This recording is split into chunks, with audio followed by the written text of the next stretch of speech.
Welcome to the Learning Pines YouTube. We hope this video helps. You start by writing both equations side by side. Make sure they share a common variable to eliminate, typically y. Once done, rearrange each so the same variable is isolated. This reduces algebraic juggling and reveals domain limits. You should also check for implicit restrictions, like denominators or square roots, because those affect valid solutions.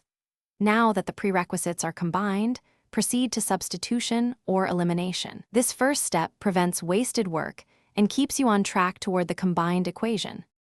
You now remove the extra variable using substitution or elimination. Pick substitution if one expression is already isolated. Once substituted, clear fractions by multiplying by the LCD and expand powers cautiously. This avoids sign errors.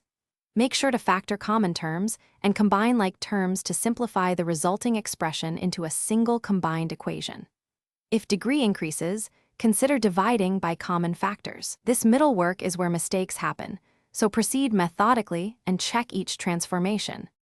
You finish by isolating the final variable and solving the combined equation. Use algebraic or numeric methods as appropriate.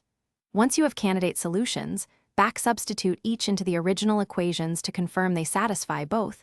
This step catches extraneous roots from squaring or canceling factors. If a solution fails, recheck for lost factors, divided by zero issues, or domain exclusions.